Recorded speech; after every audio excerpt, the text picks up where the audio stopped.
दायरा पार्ट 2। महिमा की बात सुनकर उसके पिता के आंखों में हल्की सी अश्क के साथ एक उम्मीद और भरोसे की चमक थी। वो कहीं ना कहीं महिमा की बातों को समझ रहे थे और अंदर ही अंदर गर्व सा महसूस कर रहे थे। और वो ये जानते थे कि महिमा अपने उसूलों की पक्की है, उसे अच्छे बुरे की परख है। अपने हद को बरकरार रखते हुए वो अपनी जिम्मेदारियों को भली भांति समझेगी भी और उन्हें सही से निभाएगी भी। यही सब सोचकर वे महिमा को गले लगा लेते हैं और उसे अपना आशीर्वाद देते हुए कहते, बेटा, जो तुम चाहती हो और अगर इसमें तुम्हारी खुशी है तो ठीक है, जाओ और अपने सपनों को पूरा करो। हम सब हमेशा तुम्हारे साथ हैं बच्चे। महिमा पिता की ऐसी बात सुन बहुत खुश हो जाती है और दुगुने जोश के साथ अपने इस फैसले पर उड़ान की मुहर लगाती है। दूसरे दिन अपनी एक दोस्त की मदद से वो एक कंपनी में नौकरी ज्वाइन करने के उद्देश्य से जाती है। पहले दिन में ही उसकी सफलता से वो काफ़ी खुश हो गई थी, क्योंकि उसे जॉब के लिए सेलेक्ट कर लिया गया था। उस वक्त उसकी खुशी का ठिकाना ही नहीं था।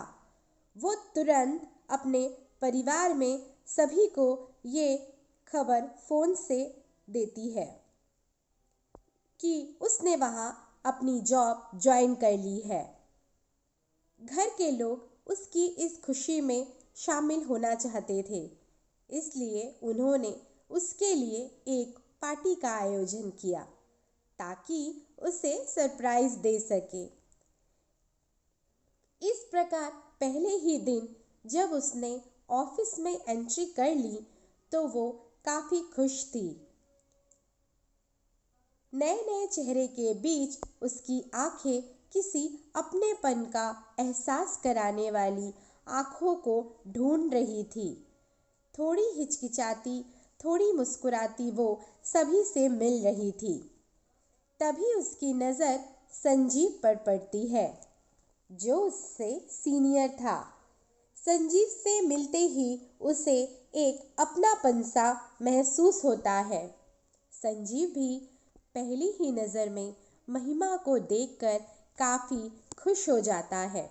कहीं ना कहीं उससे उसकी नज़र हट नहीं पा रही थी, पर जैसे तैसे उसने अपने नज़रों पर काबू पा लिया और महिमा को कंफर्ट का एहसास कराया। महिमा भी औरों से मिलने के बजाय संजीव से मिलकर एवं उसकी बातें सुनकर काफ़ी प्रभावित हुई। इस तरह उसने पूरे ऑफिस के कामों को जल्द ही अच्छे से समझा और नए नए एक्सपीरियंस से भी गुजरी।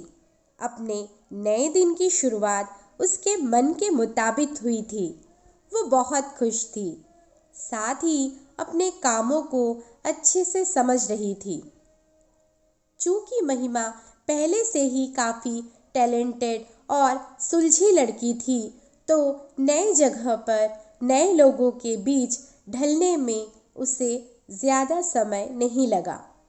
बड़ी ही आसानी से चीज़ों को हैंडल कर रही थी वो, और उसकी मदद के लिए मानो संजीव पहले से ही तैयार बैठा था। इस तरह उसका नौकरी का पहला दिन उसकी उम्मीद से भी ज़्यादा अच्छे से गुजर गया और इस पहले ही दिन में उसने लोगों से अच्छा मेल मिलाप बना लिया था। शाम होते तक संजीव उसका अच्छा दोस्त बन गया था। इतनी जल्दी इतना सब उसके लिए किसी सपने से कम नहीं था।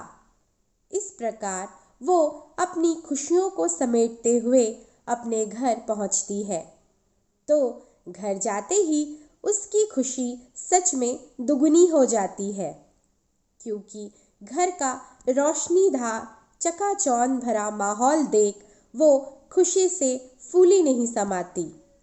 जल्द ही उसे समझ आ जाता है कि इतनी शानदार तैयारी उसकी नौकरी की कामयाबी की खुशी में परिवार वालों ने उसके लिए रखी है। इतना समझ ही रही थी कि एक एक कर घर के सभी सदस्य उसे आकर गले लगाते हुए बहुत सी बधाई देते हैं और उसके लिए लाए तोहफे भी भेंट स्वरूप उसे देते हैं। इतना सब देख सुन वो काफ़ी भावुक हो जाती है और सबसे कहती, आप सबका इतना प्यार मैं अकेले कैसे समेट पाऊंगी। चाहे इन सब के लिए कितना भी धन्यवाद दे दूं, वो छोटा और कम ही लगेगा। इतना कहकर सभी को अभिवादन कर अपनी सरप्राइज पार्टी को अपने परिवार के साथ एंजॉय करती है। अगले दिन सुबह वो अपने परिवार में सभी को अपने नए काम की और वहाँ के लोगों के बारे में सब कुछ बताती है।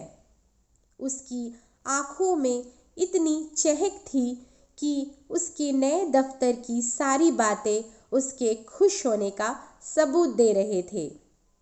तभी पिता उससे कहते, बेटा महिमा, बाकी सब तो ठीक है, पर तुम एक बात का खास ख्याल रखना कि जितनी जल्दी तुम सभी से घुल मिल जाओगी, उतनी ही जल्दी तुम्हें अपने नए काम और वहाँ के लोगों की अच्छी पहचान होगी।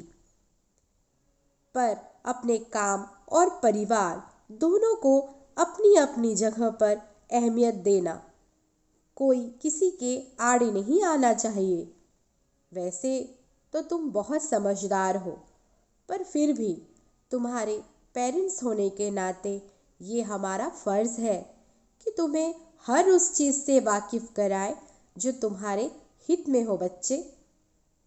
इतना कहकर सभी उसे उसके अगले दिन के लिए ऑल द बेस्ट कहते हुए विदा करते हैं और वो ऑफिस जाने के लिए फिर से नए हौसले के साथ सबकी बेस्ट विशेस लेकर वहाँ से निकल जाती है।